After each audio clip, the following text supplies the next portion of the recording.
এটাকে কি বলে বৈষম্য ছাত্র আন্দোলন আছে, নাগরিক, এরা সবাই একসময় শিবির করত। এই যে 6 মাসের যে অন্তর্বর্তীকালীন সরকারের পারফরমেন্স, সেটি কেমন দেখলেন, এবং সেটি দ্বিতীয় অধ্যায়ের সূচনা আজকে যেটি হলো সেটিকে কি বার্তা দিচ্ছে, সেখান থেকে আমাদের কি বোঝার আছে? আপনাকে অসংখ্য ধন্যবাদ, এবং যারা আমাদের কথা শুনছেন দেশে বিদেশে সবাইকে আমার সালাম, আসসালামু আলাইকুম। এই যে বিগত 6 মাস চলে গেল, প্রথম ইনিংস কথাটা আপনি বললেন, আমি যা ভেবেছিলাম বা যা আশা করেছিলাম যে একটা ফ্যাসিস্ট সরকারের পতনের মধ্য দিয়ে যে নতুন দিন শুরু হলো, সেটা যেভাবে সামনের দিকে এগিয়ে যাবে, আমি অনেকটা আশাহত হয়েছে। আমার চিন্তার সঙ্গে আজকের 6 মাসের, বিগত 6 মাসের প্রেক্ষাপট এবং কর্মের অনেক ভিন্নতা আছে। তারপরেও আমি আশাবাদী মানুষ, আমি আশা করব ভালো কিছু হবে। কারণ যেদিন 5ই আগস্ট হলো, সেদিন আমি দেখলাম ছেলেদের মাথার মধ্যে স্বাধীনতার পতাকা, লাল সবুজের ছেলে মেয়ে সবার মাথার মধ্যে, তাদের পিছনে সামনে গান বাজছে, পূর্ব দিগন্তে সূর্য উঠেছে রক্তলাল, তীরহারা এই দেওয়ের সাগর পাড়ি দেব রে। তাদের স্লোগান ছিল এক দফা এক দাবি, শেখ হাসিনা কবে যাবে। গণতন্ত্র ছিল তাদের মূল ব্যাপার। আমি আরো ছিল তাদের দাবি, যদি আমি মনে করি এইগুলোতে আমি যেতে চাই না, কিন্তু পরবর্তী সময়ে দেখা গেল অনেকগুলো কথা বেরিয়ে আসলো, কথা না, তাদের কর্মকাণ্ডে আমরা বুঝতে পারলাম তারা দেশকে ভিন্ন দিকে নিতে চায়। প্রথম ভিন্নতাটাই হইল, তারা একদম প্রথম থেকে শুরু করলো যে 47 এবং 24 এই দুইটা হলো স্বাধীনতা বা মুক্তিযুদ্ধ।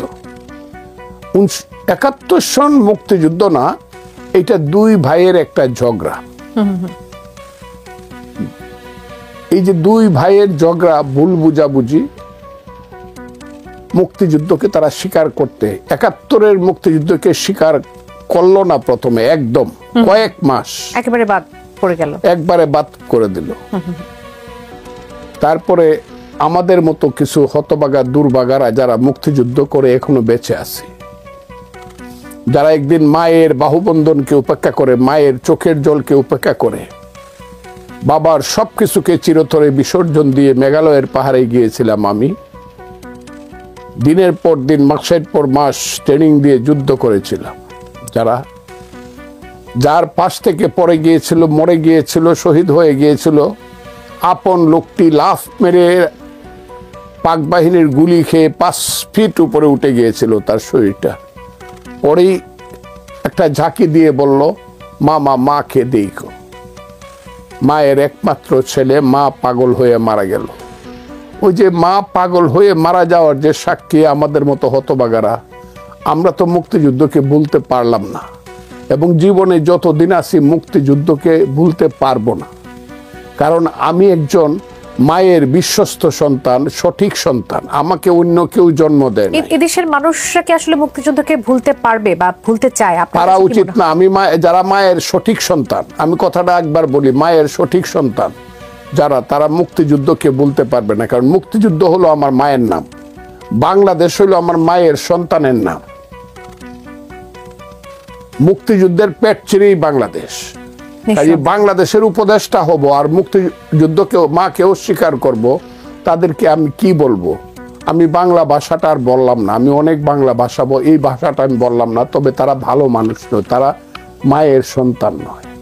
এটা শুরু হলো। পরে যখন দেখা গেল যে না, এটা একটু যেমন ঢেউটা ঠিক মতো লাগছে না, গিয়া ঢেউটা আটকা পড়ছে, তখন বলো না ওইটা একটা মুক্তিযুদ্ধ, 71-কেও আমরা অস্বীকার করি না, গলা টান দিয়া বললো। এখন আবার দেখলাম আজকের এক ছেলে, যে ছেলেটি আমি বলবো উনি নেতা এখন, তার নাম বোধহয় নাহিদ, সে বলল যে না ওইসব রাজনীতি ইসলামিক ওই জামাত ইসলামের রাজনীতিগুলো এগুলো বস্তা পচা এগুলো না, আমরা মডার্ন পলিটিক্স করব এখন। আবার আজকে এটা ডানপন্থী না বামপন্থী না মধ্যপন্থী রাজনীতি তারা করতে চায়। ওই তো আগে বলছে ইসলামপন্থী রাজনীতি করবে, হিজবুত তাহরিরের রাজনীতি করবে, আইএস এর রাজনীতি করবে, আগে এইগুলা বলতো। তারা কোত্থেকে আইছে, কোথায় ট্রেনিং দিছে? আগে বলতো আমাদের আন্দোলনের ভ্যানগার্ডের নাম হলো ইসলামী ছাত্র শিবির। আমার বাবারা যদি এই কথাটা আগে বলতো, রে বাবারা তোমরা যদি বলতা, একজন লোকের সাপোর্টও দিতে পাইতা না। এটা হলো ফজলুর রহমান। তাহলে কি আপনারা কি তাহলে আসলে ভুল বুঝেছিলেন? বিষয়টা কি এরকম? সবটা ভুল বুঝেছিলাম বলবো না, কিন্তু তারা যে কথা বলে আমাদেরকে নিয়ে গিয়েছিল, এখন যা করছে এটাকে প্রতারণা বললে কম বলা হয়। একদিন কিন্তু প্রশ্ন উঠতে পারে যে ফ্যাসিস্ট খারাপ না মুনাফেক খারাপ, এই প্রশ্নটা কিন্তু উঠবে একদিন। তবে তারা যদি এখনো সঠিক পথে চলে, আমি বলি, আমি শুধু বিএনপির লোক হিসাবে না, আমি বাংলাদেশের একজন মুক্তিযোদ্ধা হিসাবে এবং একজন সিনিয়র নাগরিক, আমি আমার বয়স ৭৭ বছর, সেই একজন সিনিয়র নাগরিক হিসাবে আমি সবাইকে নিয়ে পথ চলতে চাই। এই দেশের যারা আছে 18 কোটি মানুষ, যে যে আদর্শ বিশ্বাস করে, যদি সুস্পষ্টভাবে বলে আমি জামাত ইসলাম, আমি শরিয়া আইন কায়েম করতে চাই, আমি ইসলামী আন্দোলন, আমি হেফাজতে ইসলাম, আমরা আল্লাহর কোরআনী আইন কায়েম করতে চাই, আমার কোনো আপত্তি নাই যদি পাবলিক সমর্থন করে। আমাদের এই সন্তানেরা যারা নতুন দল করবে তারা সুস্পষ্টভাবে তাদের কর্মসূচি দিবে, কিন্তু মনে একরকম, মুখে আর এক রকম, মানুষকে বললাম আর এক রকম। এই যে মুনাফিকি, এই মুনাফিকিটা যাতে সন্তানেরা না করে, এটা কিন্তু একদিন ধরা পড়বে এবং দেশের জন্য সবচেয়ে ক্ষতিকর হবে। সেই কারণে আমি বলছি, এখন ইলেকশনের কথা বললেই, আজ আমাদের মহাসচিব যে বললেন, ইলেকশনের কথা বললেই নতুন মোহর বোতল গাল ফুলে থাকে, এটা ফোলা উচিত না। ইলেকশনটা নির্বাচন নিয়ে আসলে বিশেষভাবে আলোচনা করতে চাই। আমি আপনার কাছ থেকে যদি একটু কমরেড রাজিকুজ্জামান রতন, আজকে আপনি জাতীয় ঐকমত্য কমিশনের বৈঠকে ছিলেন, সেখানে প্রায় 26টি দলের প্রায় 100 জন নেতার সেখানে উপস্থিতি থাকার কথা আমরা গণমাধ্যমের বরাতে জানতে পারছি। একটু জানতে চাই, এই যে দ্বিতীয় অধ্যায় শুরু হলো, শুরুটা আসলে কেমন হলো আপনার অভিজ্ঞতা জানতে চাই। আসলে 6টা কমিশন তারা সুপারিশ দিয়েছেন, সেগুলো তারা ওয়েবসাইটে দিয়েছেন। আজকের অনুষ্ঠানটা ছিল 6টা কমিশন যে সুপারিশ দিয়েছে সেই সুপারিশ সম্পর্কে ক্রিয়াশীল রাজনৈতিক দলগুলোকে তারা অবহিত করবেন এবং এই সুপারিশগুলো নিয়ে রাজনৈতিক দলগুলো যে মতামত দেবে তার ভিত্তিতে সরকার ভবিষ্যতের কর্মপন্থা ঠিক করবে। ফলে এটা ছিল 6 মাস পরের কাজ। এখন 6 মাসে কি অর্জন হয়েছে সেটা যেমন আমরা একটু বিবেচনা করেছি, আগামী মাসগুলোতে কি পেতে চাই সে কথাটাও আমরা বলেছি। মানে 6 মাসে কি অর্জন হয়েছে সেগুলো নাকি এই বৈঠকে আলোচনা ছিল? কিছুটা আলোচনা হয়েছে, যদিও এটা আলোচনার বিষয় ছিল না, কিন্তু যা ঘটেছে তাকে তো আর উপেক্ষা করা যায় না।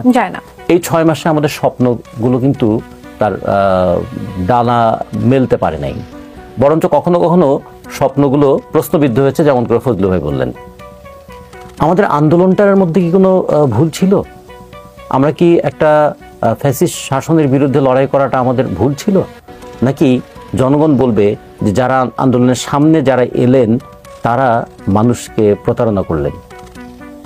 যেমন মানুষের কাছে দায়ের জায়গাটা তো নিশ্চিতভাবে মানুষ তো আন্দোলন এসেছিল যন্ত্রণা থেকে, বেদনা থেকে, বৈষম্যের বেদনা থেকে, দুর্নীতি দেখে, দ্রব্যমূল্য দেখে এবং দমন পীড়ন দেখে, সেখানে সে মুক্তি পেতে চেয়েছিল।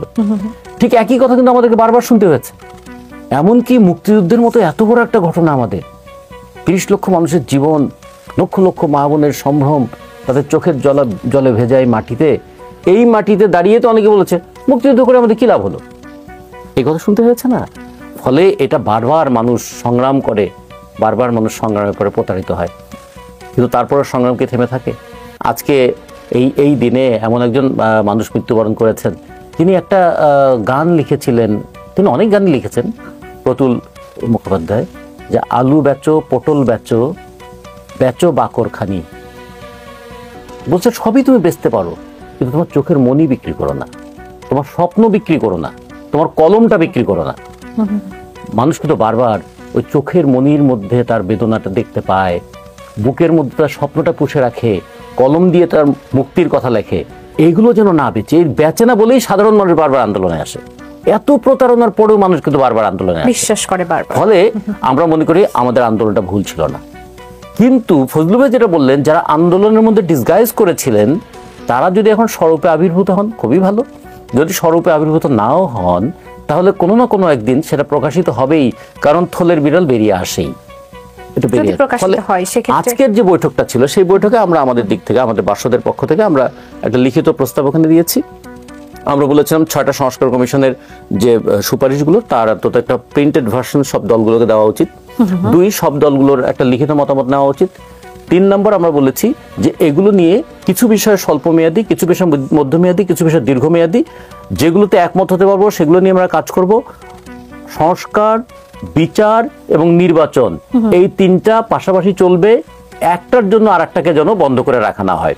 সংস্কার শেষ হওয়ার পরে নির্বাচন অথবা বিচার শেষ হওয়ার পরে নির্বাচন, এইরকম করে যেন নির্বাচনটাকে দীর্ঘায়িত করা না হয়, নির্বাচনটাকে ঝুলিয়ে রাখা না হয়। কারণ যে কোনো গণ অভ্যুত্থানের পরে মানুষ তার আকাঙ্ক্ষার রূপটা দেখতে চায় একটা ব্যবস্থার মধ্যে।